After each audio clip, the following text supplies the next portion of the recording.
this is podcast number 8. Yeah, and this week we have Bobby Beck and Carlos Baena. Yeah, those two are incredibly talented animators, to say the least, but they also are educators and directors and a lot of inspiring to people for us in the community. Yeah, both of them started Animation Mentor. Which is one of the best online animation schools. Very impressive. Yeah. And that just wasn't enough in terms of their building the community, the animation community. They also started a new project called Artella. Yeah, Artella is this kind of a remote pipeline thing where you can collaborate from anywhere in the world. Basically, the studio comes to you instead of artists come to the studio to work. Yeah, and as if that wasn't enough, both of them are actually incredibly talented filmmakers who, using these tools and the communities they built, actually have built their own films. Yeah, Bobby actually made his short using Artella technology, and it's pretty amazing. And then Carlos is working on this incredible short called La Noria. I worked on it very, very briefly. I only did like a few paintings, but incredible. Like everybody's anticipating for this film. So check out this great conversation we had with Bobby and Carlos at Tonko House.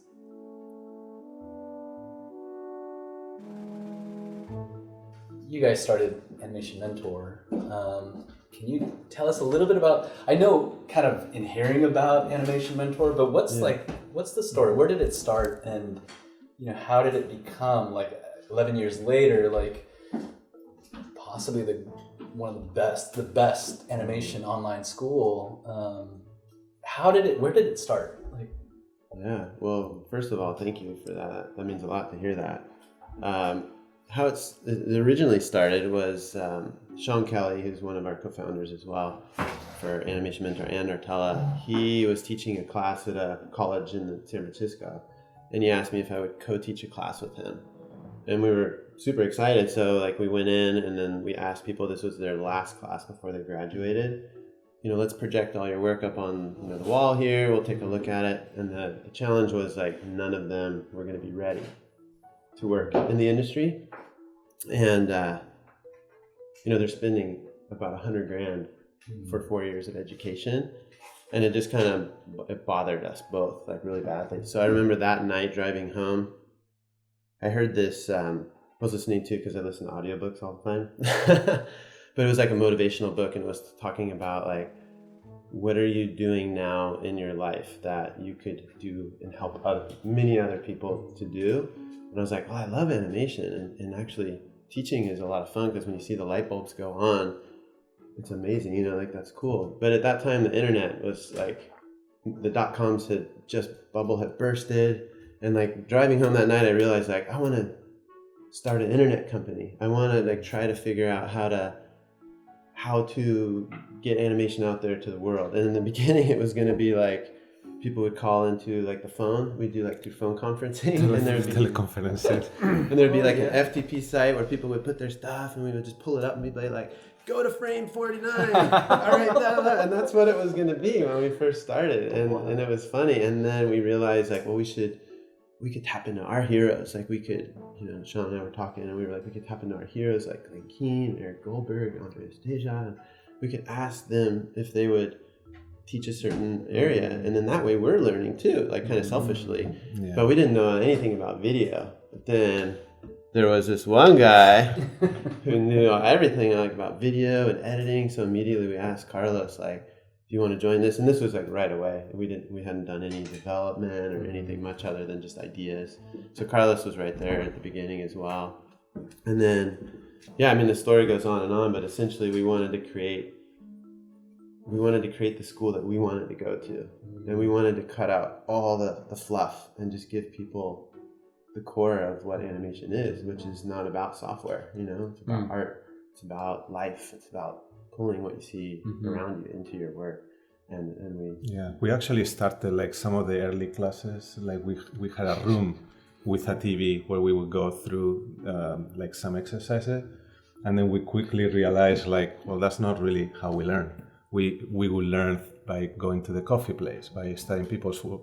We actually started taking these smaller video cameras to the coffee place to like filming people when they're not watching, to like observe. Yeah, there was a talk that was very inspiring to us back in college. We all made at Academy by Big Doctor on Toy Story 1. The same idea is like he would just like study people when they're not self-aware that they are being watched, because you learn the best stuff that way when people are not conscious of cameras so then we basically quickly scrap this idea of like the TV. We have like footage of like Bobby like going through, and we're like literally like slowly like, oh my god, this can be like really boring after like and then we found like it would be so much fun and a lot more interesting for us to create it by going to places, going to the park, going to the zoo, and always bringing the camera and talking while we're doing it.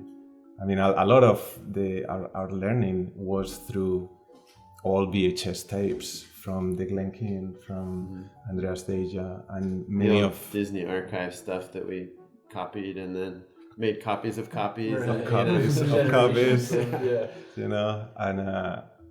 that was our main way of learning. Like I didn't know anybody at Pixar when I was in school, so like or anybody at Disney. I think you were the ones that started making a lot of those contacts. So just a simple VHS of a professional animator talking about a particular subject in animation was like amazing, like, and it was very you would eat it up, like, and rewatch it many times. I mean, there was I have a old VHS still. I have it like of Glen Keane talking about sincerity, and for many years I'm like, what does that mean? And so I would rewatch it, and I would rewatch it, and until there was no heads left on the VHS. It's like, you see all the lines in the bottom at the top. But yeah, I mean, for us it was like, how great would that be to make that kind of learning more accessible, especially for people that cannot even come to the United States, to the CalArts, to the Sheridan. Because that was, a little bit my experience. So from there it started evolving into like this dream wish list. Yeah, tapping into people that we knew and were inspired by, that weren't just great animators but could communicate well too, and using them as mentors. So like having this great learning that's pre-packaged, but from this great inspirational person, and then having your mentor there to actually meet with you, look at your work, draw over your work, give you that week by week feedback to kind of refine your work is, was the core of it. And then our goal when we started, because we met all of them, Sean, Carlos, and I, we met in art school. We were wondering, are people going to make friends? Are people really going to make connections? I think it would be great. Like our dream would be if someone got married, like through the site, like they met. And as I was telling you guys before, like people make crazy friends. Like it's insane. And there has been over 24 marriages from people who've met. Wow. We were invited. They met over online communication. Yeah, they just met. They were in the same class and they met. Wow. They were in different locations. There's so many cool stories. We could go way deep into that, but that's just inspiring to me. Is that an online community can create that kind of sense of reality and friendship. And you built the community, through your school. That's amazing. Yeah, well, we didn't know what we were doing. I mean, a lot of it was just, we're excited about this, and we would be like, oh, let's try this.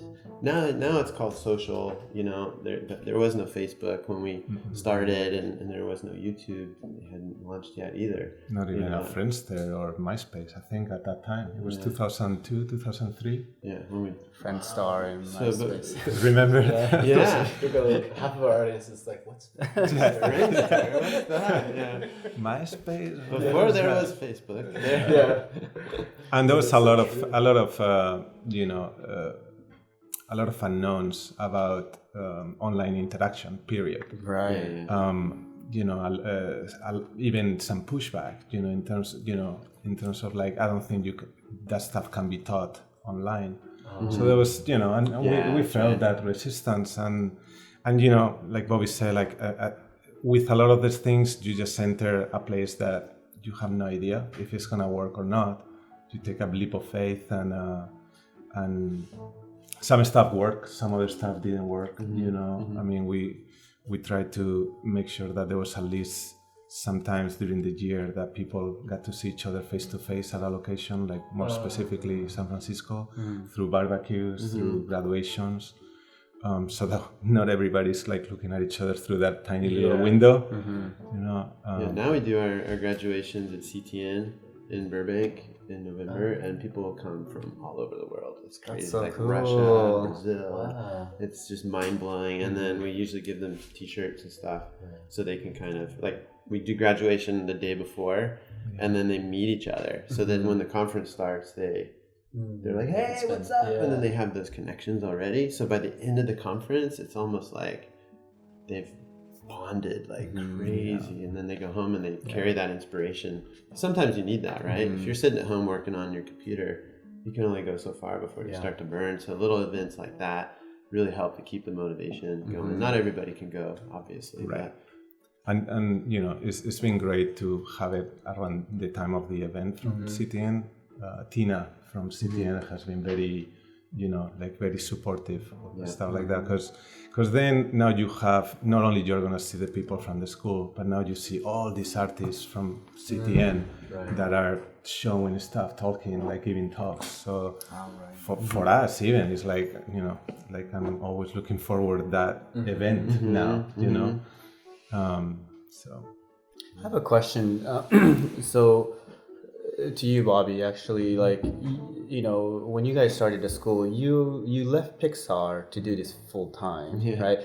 I'm curious because that's a pretty big transition and gutsy move, especially like you guys are saying, well, you guys didn't know if this was going to work. Nobody else was doing this online school of this scale. And, you had a pretty, respected career. Like I heard from so many people, I mean, this is actually the first time I met you in person today, but I heard from so many people that you're one of the best animators at the time at Pixar, that you still kind of left to do this full time. That what made you decide to leave? That's when Pixar was the king of the hill. Nobody else could match Pixar's quality and glory and success. Like, why did you decide to leave? Well, first of all, thank you for that. That means a lot. I really appreciate that. Whether it's true or not, I don't know, but I'll take the compliment. Thank you.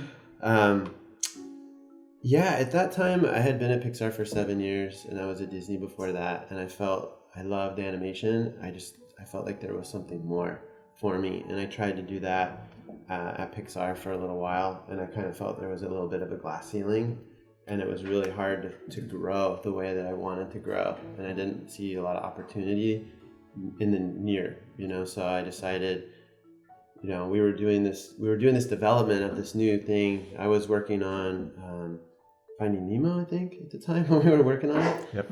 And then that wrapped, and then I went on the Cars, and I just remember having dinner with my wife and writing on a napkin like all the things that needed to happen, and then we need to like get hire people, and we'll have to have support to answer questions like when they get stuck, and then oh my gosh, we might have to get like an office space and all these things, and I just remembered, and I told her right there, that was on a Saturday. I told her, I think I need to leave. I think I need to do this. And then I went in on Monday and I gave my 3 weeks notice. Wow. And I never thought about it. I never really thought much more about it, because I knew that this was what was going to be the thing for me. Afterwards people were like, are you stupid? Are you crazy? And then I started going like, oh, maybe I should have thought about that a little bit more. But I don't know. I think the idea of doing something that was creatively unbound and didn't have limitations inspired me to want to try. It's incredible. I mean, look how many people came out of your school now working in the industry. Animation Mentor, and the contribution you guys have made is incredible in the past 10 years, 12 years. Wow. So, 11 years, 12 years? Yeah, 11 years. 11 in years business, Animation yeah. Mentor has been online Mhm. as a school. And what, I would imagine now you're getting like, people are going all over, right? It's like people are coming from all over, but now people are taking what they learn and going kind of all over. Have you had students come back to be mentors and things? Absolutely. Like, Yeah. That's pretty Yeah, satisfying. and they're huh? like, some of them are supervisors now, and it's exciting. Yeah, I mean, that's the beauty of it, is we also become good friends with so many of them too. There's like Mike Stern, like Jude Brownbill. There's so many people. Both of those happen to be at Pixar. Graduated, went and did their thing, because you don't go right to Pixar right away like a lot of people think. You got to go work at smaller studios and get some things under your belt, work on some more personal projects, get a little bit of film, and that's kind of what happened for them. But now they're doing great, and they're mentors again, and yeah, there's so many of those great success stories. And that was also another dream, is like, one day, they'll come back, and but I think they know the experience too, because they went through that experience. So when they're teaching, it's almost like I want to learn from them, because they know like the things, the mistake. Oh, when I was doing that, like this is what I did, and then I learned this, or I fell really hard here because I tried to take on too much. I should have kept my idea a little simpler so I could complete it. Things like that. It's awesome. Yeah, and the learning curve has increased or has gotten smaller. Like something that used to take a long time to learn. The students now get it so fast. Yeah, and you just see the art form progress like a lot quicker.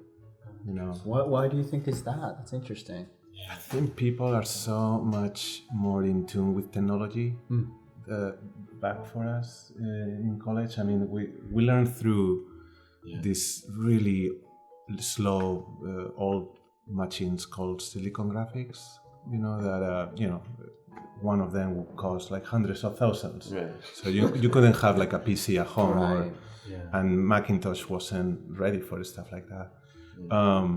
So I mean, and for me, I remember learning through that, but it would be like very slow learning, and you will have to struggle with the modeling, the rigging, just a lot of technical stuff that now is a lot more accessible. Like you want to animate, here are all these characters, go. Whereas back in the day we would have to model, rig, and do all the stuff, and in many cases that modeling and that rigging was pretty bad. So then the animation would suffer from it, so then I remember starting to simplify a lot more. I started with a character that would take a couple seconds to move a leg, and I'm like, I'm not learning crap here, and then I went from that character to a character that was only spheres and cylinders in soft image, and that changed everything, because I remember when I was in the lab and you started doing that and seeing how fast it was. It just kind of like, whoa, like totally opened up everyone's world, because nobody was doing that. Like you figured out a way to work within the limitations at that time. It was so cool. Right. Now I'm doing the opposite. I'm back to, but no, it's true. Like at that time, the software couldn't handle, shaded mode real time. So, but it could handle wireframe real time. So you would just take out all the other stuff. I mean, at the time, we weren't even thinking acting. It was just locomotion. So we didn't even have a face or anything like that. It's just a head, cylinders, and let's try to learn weight and physicality. Now people can even jump even to the acting a lot faster too. Whereas for us, it was locomotion for a long time, and a lot of animations that hopefully nobody will ever see in the rest of our lives. But the learning was a lot quicker. I'm finding now with making films, the learning is, it's very different to animate a shot than to animate a film, or to actually direct an entire film. So it takes a lot longer. Whereas when we were starting, it was a lot quicker. It's like you try something, doesn't look good at all. Okay, let's try something else. Crazy. It seems like it's not just the audience learning, getting used to the technology, like you said, but also you guys figured out a way to right teach kind of students in the best possible way through your technology and the years of knowledge that you guys learned at studios like Pixar, you know, like so students can focus on what they really need to learn instead of like being distracted by things they don't have to worry about, right? Yeah, there's like constant still today, Yeah. like refinement of the curriculum, and like we have all these things called just-in-time lectures. So on top of all the stuff they have, like we're like, oh, they're always struggling with, you know, time management here, and here. So we drop things. So like little things like that that we're constantly refining. So it's just, again, like people are just like, oh, how did they know? You know, like. Yeah, I mean, there's kind of for Animation Mentor that's been around for a while now. I mean, clearly, like the world has changed, the technical world has changed, and it continues to evolve, and hopefully make this sort of interaction and easier. But what are like some goals you have now that the company is kind of established? I would say, you know, it's from the outside it seems like successful in achieving, you know, your vision when you left the gates of Pixar. But so now for you guys, what's the future of Animation Mentor or even education in animation in the industry overall? Like, how do you see it affecting the industry, and you know, what's Animation Mentor's kind of place in the world in the sense of that? Yeah, we're constantly talking about that still. I think for us, there's a limitation to Animation Mentor, and it's the price tag. When we started Animation Mentor, we wanted it to be super affordable. The whole program's $15,000 for like the 18-month course, a year and a half of animation. You get all that. It's $15,000. When you go to like an art school, you're paying $120,000. So our thought was like, this is super cheap. Like this is a no-brainer for people. In today's world, where people want free, there's YouTube, there's Vimeo. There's like subscription services that are cheaper. Like we're constantly looking at ways of, we're adding now more workshop things that are much more affordable, that are shorter periods of time, that don't have all the level of polish on it that we put in our, you know, main classes. But I think for us, we kind of see continuing to educate in the areas, you know, outside of animation as well. Like where is help needed? You know, because that's the thing that's always hard to find. Like you can guess, but it takes a lot of time to develop something, put it out there, and have it fail, which we've done many times. You know, but I mean, that's like a learning process. And I think that is the birth of Artella, and like where Artella came from, because it was kind of like, what's next? And so for us, we thought, here's all this talent, but then guess what? Not all of them get jobs, but these guys and girls like in Brazil and Iceland and Israel and all over the world don't necessarily have the opportunity to get a work visa or relocate their families every 3 months for these short-term contracts, and something needs to change. You know, what if we could get these people together to make stuff, and they could be anywhere in the world, and then what if that becomes a place where they can actually create their own studios? So the next, you know, big studio could be literally from your home, and then that way that becomes a benefit. It's like, I want to go live in Italy. I want to bring my family. We're going to go live in Italy, and guess what? I'm going to direct the, you know, commercials for whatever. Or I'm going to, you know, eventually do that and build it out. Where now we're doing commercials and we're doing like a film, and like, holy crap, you know, like we can do that. So like our dream, just with Animation Mentor, is like, will people make friends? Would there be like, you know, our ultimate goal? Would people, you know, get married, you know, and have that kind of connection with Artella? It's like, will people make a livelihood, and will the next great projects that we see in the world come out of it? That's kind of like the motivating, driving factor and force behind it for me. Yeah, and I think a big part of it is also cultural too. I think it's very hard to move families or to visas. It's a whole different world, especially for United States. And you know, we always said like it would be nice for even for the studios to at least have the option that if there is a particular artist that they want to work for, if they cannot get a visa or that artist cannot move an entire family to another country and do this major cultural shift, to bring the studio to that person somehow, you know, or at least a small little portion. You know, it was never conceived as a, you know, one will replace the other. Same thing with Animation Mentor. It was never the idea to like replace the education system at all, you know, because there is giant advantages of the person-to-person contact, but there's giant disadvantages of distance and countries, and you know, and those limitations. So, exact same thing with Artella. You know, like there's specific artists we wanted to work with on personal projects, but they don't have the luxury or the money or the time to come here and work for a while because they have other projects or they have other, you know, ways that need to make money, you know.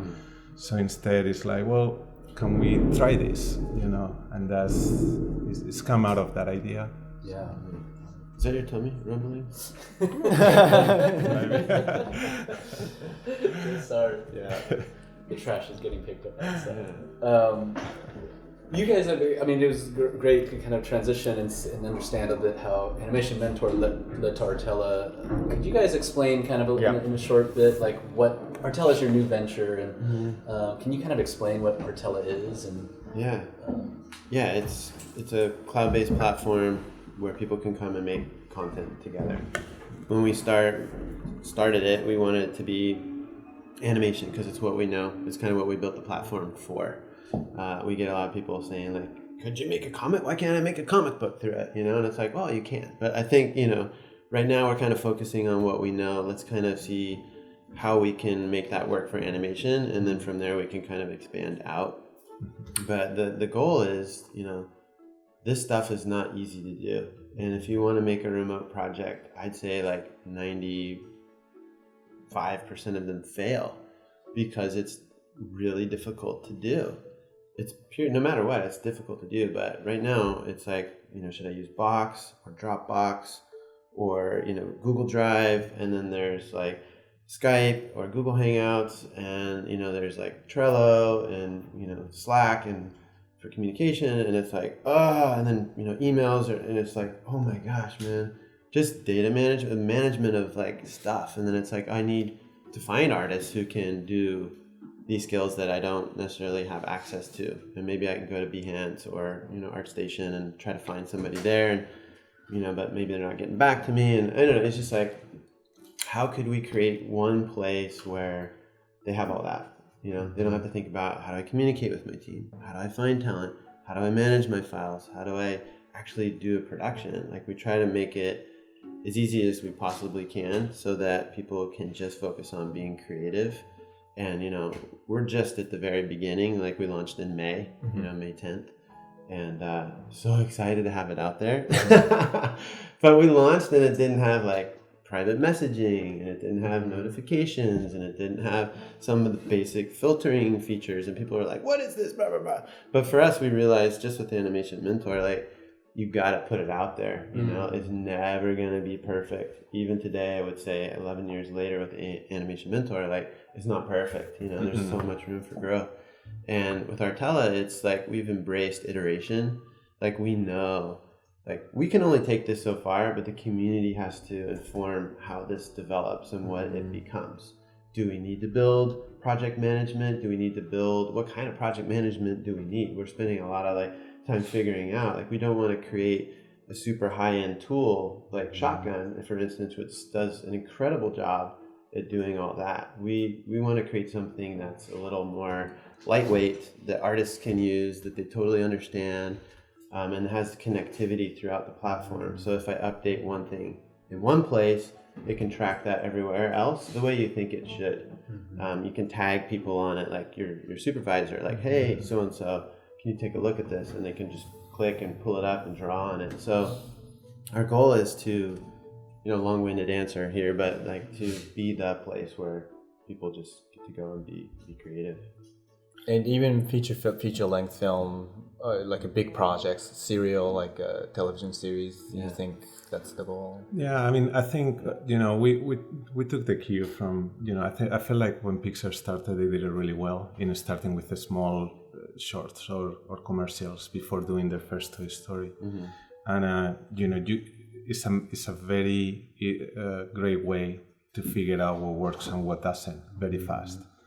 And just the same way with Animation Mentor too. Like when we started, there was a lot of things that weren't working, and luckily we had very supportive mentors at that time, like Victor Navon, Jason Scheifler, like that who work with us in terms of like, okay, this is not working. I don't know for how long do I have to turn the camera looking at the monitor just instead of doing the screen sharing. At that time, there wasn't such a thing as screen sharing. So they would, you just work around, find the workarounds. The goal is to do any project, I mean, I would love to see a feature film done at a more affordable, again, going back to what we were talking earlier, to see stuff that is more different, that is more risky for a studio, so that they don't have to spend $100 million. Yeah.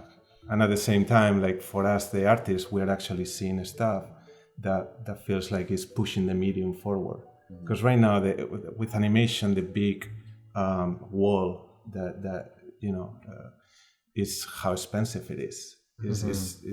It's so hard to see projects just because, at the very least, it's like $20 million. I think now more and more smaller studios are starting to figure out ways, but for us, it's been that too. Yeah. If we can take away a lot of the technical and just make it easier, like we don't want to undercut artists. Like we want to, figure out ways that where artists again can make their livelihood on this platform. And so our thing is, if you do spin up a little project over at a big, studio, like you're gonna need to have dedicated engineers. You're gonna have like technical staff and all this stuff. But for us, it's like when you create something on Artella, you can do it in like less than a minute. You hit new project, you give it a name, put a cover image, and put a little information and publish it out. And our hope is that not everybody just does that, but they think a little more than just a minute, to put it out there. It's like, do a pitch video, get people excited about your project. We have, as of Wednesday, we had like 112 projects going right now. And that's like crazy exciting for us. And then I kind of step back and I'm like, is any one studio, have they ever had 100 projects going at any one time? Right, that's true. And then it kind of made me step back and go like, wow, okay, back to work. But it was just kind of a neat little moment to celebrate and go, these projects are happening. I'm on like a dozen of them right now. And mostly I'm on 3 active projects as an active member. And the other ones I'm moral support. But it's cool. I drop into the projects. Book of Mojo is one. That's Everett Downey's project. And they're just cruising. I look at the progress on there all the time, and it's like so inspiring. It's like, man, and I'll email him like, how's it going? He's like, we're just moving like full steam ahead. And it's like, whoa, this is so cool. Like it's actually working. It's neat to see that it's doing what it's supposed to do. And it's also kind of sad because I'm like, but do you need anything? Like, I feel like a hungry, kid. Like, tell me what you want, but it's like, no, yeah, it's working pretty good. Maybe a little this or a little that, but it's kind of neat because we can see that the core of it is there. There's a lot of room for improvement, but something's working, and we want to see if it has staying power. Bobby, your short through Artella, you actually finished. How long? It's like an 8-minute or 6-minute? Yeah, it's 6 minutes. It was 8 minutes, and then he helped me trim it down, which was awesome. Thank you. Tell us a little bit about, that was the first project that got completed through Artella. Yeah. Tell us a little bit about how that went, and you said there are quite a few artists worked on it, right? Yeah, there was 120 artists from 23 countries, I think is what it was. It's amazing. And no one ever sat in the same room at the same time. And that's, for me, it's just so exciting. So we did it because we wanted to, we incubated Artella through Animation Mentor, through our kind of alpha proof of concept, which we called AMP, the Animation Mentor pipeline. And so it's still integrated into Animation Mentor, but our thought was, could artists learn a system, how do they work with files, version control, question mark. Like artists are like, what's that? Ah! So how can we make it as invisible as possible to them so that we can learn what's intuitive? And then we took all that learning and then we made Artella, just to make it as intuitive as we can. So we've done like about 3.5 years of R&D before we actually kind of really started working on Artella to kind of see what was needed. So students had done projects before through, they could collaborate and do projects on Animation Mentor. But most of them didn't finish, or a lot of them got to play blast state, where it was shots and cut and edited, but it wasn't like rendered with sound and all that. So when we did Artella, I was like, okay, we need to prove it. We need to be able to walk the talk. We got to be able to show that this can actually, you can complete a project online, because we thought that would be people's big questions. But can you really do it? Yeah. So it's a simple project. We didn't want to put it out to festivals. We didn't want to go win awards. We just wanted to prove that it could be done. That was the goal of that project. And so we got all students on Circus Jam. So we had students. We had all the character assets already created because they were characters from Animation Mentor. We retextured them, students from AN did that. We built the sets and props that were needed for the circus, and that was done by students. And then we started kind of playing with different formats to try and learn, because learning is a huge part of, everything, But so there's 3, acts essentially, but each one we did something totally different. The first one was like, anybody can do anything. Do whatever you want, and then we'll make the film in the editing room. That's kind of like how I started it. And then it's like, it'll be an Anim Jam. That's kind of where the Circus Jam came out of. And then the set 2 was, we started seeing people doing the same thing, but then we were like, what you're doing, person A and person B feel like they could work together. Why don't we try to stitch a couple parts together here? And then in the third act, we did it traditionally. We did shots. Did shot casting and did that. Of course, Act 3 is tried and true because that's the way that people do it. Then it was by far the smoothest, the most exciting, and we got it done like way faster. But the whole production happened in 10 months from start to finish. Wow. And it was a lot of fun. I learned that being a director is not at all what I thought it was. I thought, the director brings everything, and it's the director's vision, and you're kind of shaping it in this way. But what happens is you bring this kernel of an idea, and then you surround yourself with like amazing people, and they start adding to it, and it becomes so much better than you ever imagined. And then it's like, that's why Tim Burton always works with Danny Elfman and Kathleen Kennedy. He works with the same people over and over, because they just start to gel, and he doesn't have to think anymore. He's like, sound, I don't want to think about it. I just want to focus on these aspects. And then production designers, and you start to go like, a director is like a leader. You're motivating the team to pull out the best things from them. So that was like one thing I learned, which kind of got me excited, because I didn't want to tell people what to do. I wanted it to become something that was bigger and better. And I'm really happy with the result. So it's beautiful. Yeah, I got to watch it. You shared it with me, and it's really amazing. Is it available? Yeah, it's on Vimeo. Okay, so anyone can. That's great. Yeah. Can I ask you guys, like, one of the coolest things we got to witness when we were making our short film, that we had heard about but never really participated in, is animation dailies. Getting all the animators into a room, that kind of, and everybody's kind of participating in making the film, talking about the characters, talking about these moments. That was one of the coolest things that I'm trying to think, can you achieve that with this huge international community? That's one thing that I'm like, how? Because being in that same room and being able to look at somebody and look at the same thing and be like, what's going on here, and really have a healthy dialogue about the work, is one of the things that I really think being in the same room is great for. And you guys have both experienced dailies. And, how do you do you attempt to replicate that at all with Artella, or is that, how do you find that kind of energy and that collaboration, I guess, in an online cloud-based production? It's hard to replicate that. because the energy from dailies, or even when you're talking about the story, like there's a particular energy in there that is in person that is hard to get that through the computer. You know, I mean, then you have the time factor, the time zone. Right.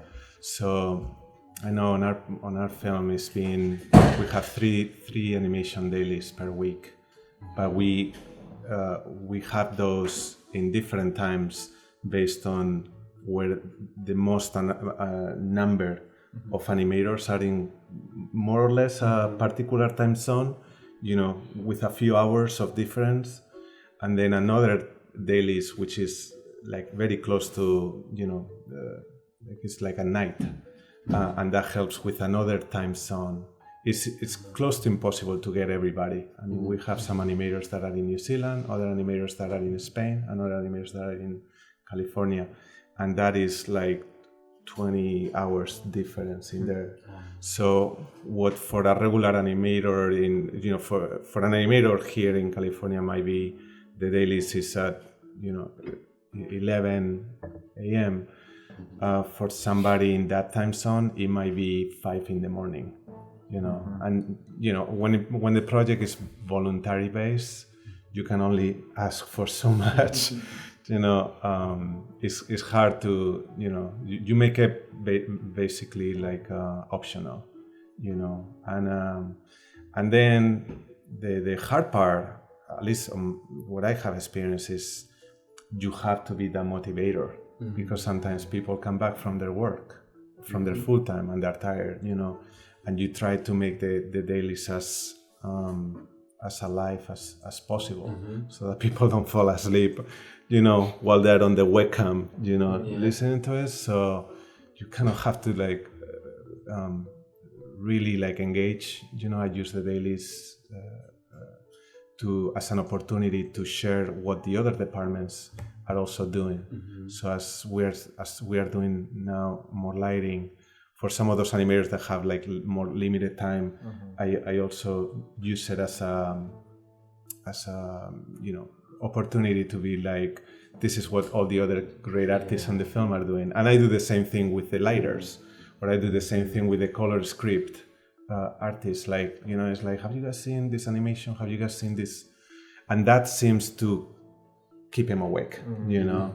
And then you go through the animation, and it's hard also because with animation, being a voluntary project, you can only be so picky, you know. They're not getting paid, you know, they're not, you know, they're helping because they believe on the project.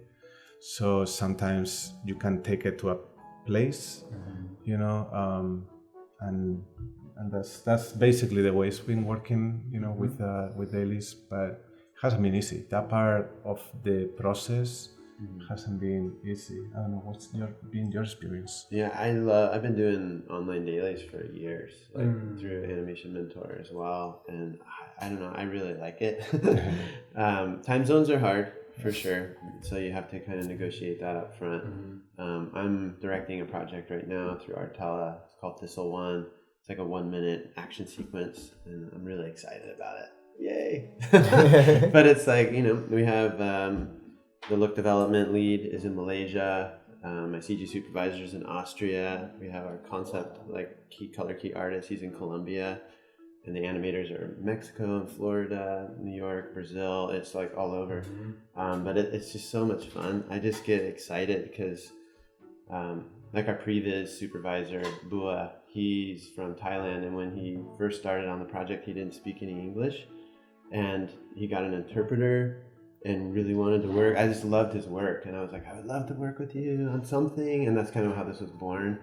And then he got a job at ILM, and, you know, he helped us out and made it work. But there's something neat about being able to tap into all these different sensibilities and styles, and I'm just like, that's the part that inspires me. Yeah. So we do a weekly meeting, and we found a time that kind of works for everybody. It's kind of late for some people and super early for others, but we decided to just kind of stick with it. Yeah. And you know, what I found is for me at least, is that the team it's kind of hard to do lots of things. You know, I like to do chunks at a time. So like we finished the animation. So we just had like, bam, it was like animation. Bzzz, and then we finished all the animation, and now we're like focusing more on look development and like what we want. Like we've done some concept art in the beginning just to kind of get an idea, but now we're like diving deep into what will the final render look like. And so now we have like 6 people on that, and we're just doing that, and then we'll start doing lighting, and we'll kind of bring on more lighters, you know, we'll also do probably some of the compositing, and then sound design will kind of come on like at the end, because I just noodle everything, you know, till the last minute, and sound designers get like super upset. I learned on Circus Jam, like, oh, I'll just move this, and then they're like, what are you doing? So, you know, you learn along the way, but I think just working with little chunks of people at a time has been really great. And then screen sharing, we've got drawing tools, so you can draw on top, but we use Google Hangouts for most of the meetings because it's easy and reliable. So it's great to see people like also changing through the process, like, you know, like what you were saying about the interpreter, like we have our CG supervisor just saying, you know, he 2 to 3 years ago was when he joined, and he was very quiet. Just personality was very, would never talk. You have to like get it out of him, you know, and now is night and day. You know, he makes jokes. You know, it's a lot more. It feels like, you know, you really see people growing through the process. You know, and you know, you grow through the good, the bad, and the ugly. You know, like through all the different experiences. But that is a part of the process that I've really enjoyed seeing. You know, you grow yourself too. I mean, like there are things that I did in other projects, in other films, that I promised myself I wouldn't make those mistakes. But then on another project, there's additional things that then for the next one, I'm like, I'm not gonna make that mistake again. I'm sure for the next one, there'll be 100 other things that I'm like, I'm not gonna make that mistake again. But you know, you hope to like be growing throughout all this, because it's, you know, it's the learning, it's slower, I think, when making films. I think, at least in my experience, I'm not a fast learner. So, Carlos, you want to talk a little bit about your project? Since you're also using Artella to do your film, which I helped a little bit in the very, very beginning, just tiny bit. But in the community of animation, so many people are super excited about your film. You showed the trailer maybe about, I don't know, 6-7 months ago or so. Where is it at, and how are you doing with it, and when is it coming out? I think a lot of people are super curious. Oh, thanks. Well, thanks for the help. You know, I didn't really help. I'm sorry, I should have. It was very inspiring. You know, so like the pieces that you help us with on the early stages, they lasted a long time in terms of inspiration to like. So this is kind of like how it can look like, and that's inspiring. You know.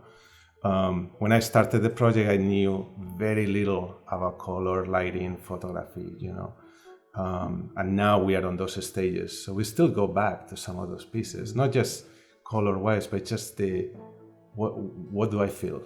You know, I feel like with everything, it's like, you know, you look at an image, and if I'm feeling something, that's a big success, you know, whether I'm laughing, feeling emotional, like feeling like, you know, just something.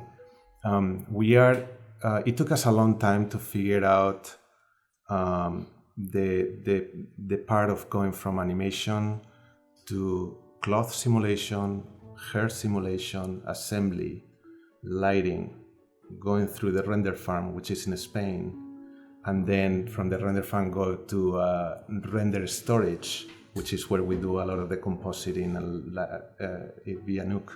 And that's on the cloud again. And that whole process is taking us 6 months, easily 6 months, of having some very talented tools programmers, CG supervisor, additional programmers. Like that's the part that, again, you know, when you're making a movie, you're like, oh my God, we have all these ideas. This is gonna be great. But the reality, it hits you so hard in the head that it's like, how how are you going to do that? We don't have the flexibility. Again, part of it is licenses, so I had to pitch to a lot of these companies, like, this is what we are doing. You like it enough to help us, do this. And we've had great support on that. So right now we are at the stage where we just figuring it out from A to Z on the project,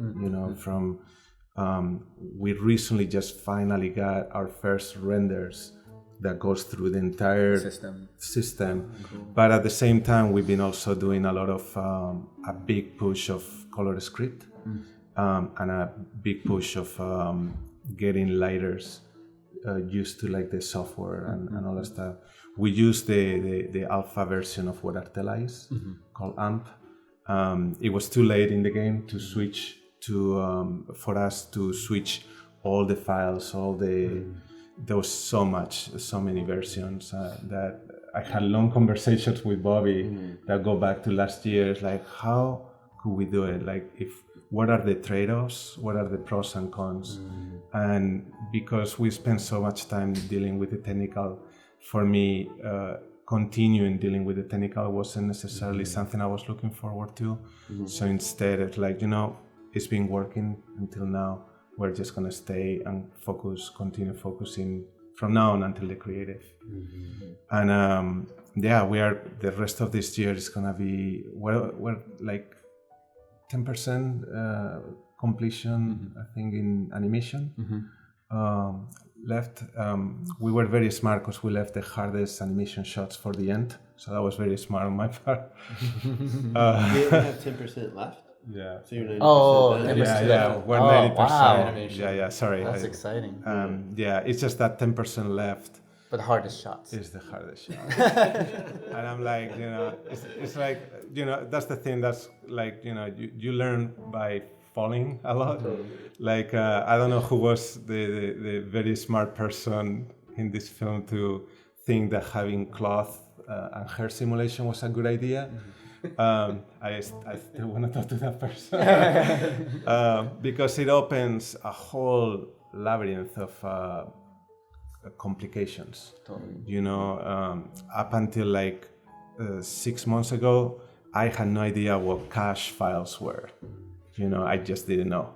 All I knew it was an easy way for the lighters to work, so that they don't have to deal with joints and blend shapes and deformations and stuff like that. Well, that opened, like a 4-month window of like creating a specific customized tools for our pipeline to allow us to create that. And it works great now, but it was a lot of that,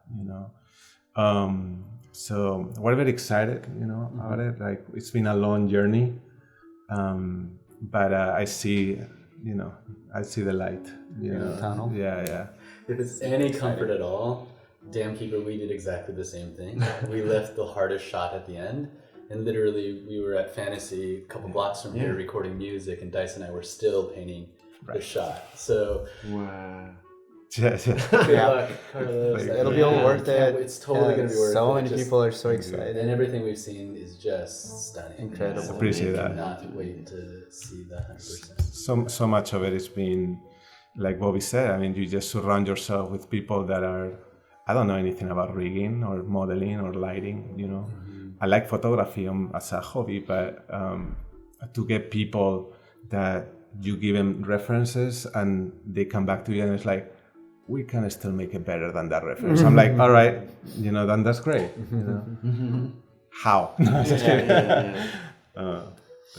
Well, I know you guys have a heart out.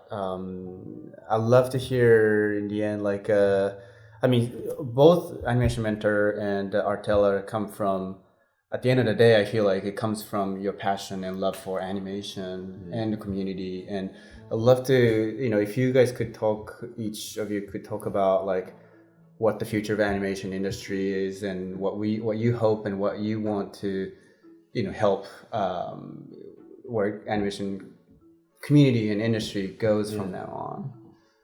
Yeah, for me, I think it's just being able to bring these different sensibilities together from anywhere in the world, where people can actually be in the comfort of their home to do it. I think I see animation in so many things. There's a lot of excitement around virtual reality right now and where that could go. And the cool thing about that is it's like there's a lot of animation in that as well. And for me, it's like what can happen when we bring people together with these different sensibilities. Like that was one of the things that's really motivated me with Lenoria, is that it's different, you know, it's not fluffy bunnies and bears, you know, which are awesome. I love them, I enjoy them. But what else can you do?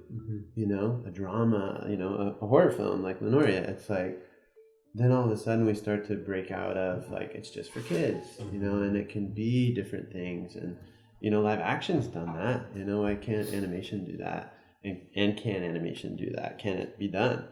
You know, for me, I'd like to see that, because I think that, you know, when I travel and I see different cultures, it excites me to think like, whoa, I've never seen like that. And these are like amazing stories in history, but I don't always get to see this kind of stuff, you know. I get to see the sidekick and all that kind of stuff, but, you know, what else is out there? So for me, I'd love to see more of a global access, and that could bring kind of the enthusiasm for animation and the accessibility for people who may, you know, not have been able to do it before.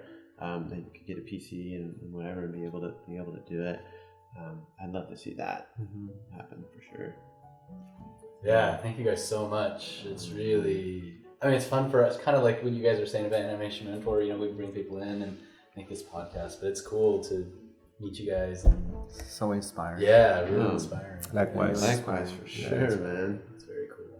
Yeah, I was so excited to see to follow like the success of Dan Keeper and Moon, you know, because I know how hard you guys work, and every time we will meet, it's, you know, it even when people tell you how hard it is, there's no way until you do it, you know. So to actually work on my own and seeing it, you know, I was really like, you know, jumping up and down every time that you guys would have like an update of a festival or stuff like that. I would like, you know, because you want that for the medium.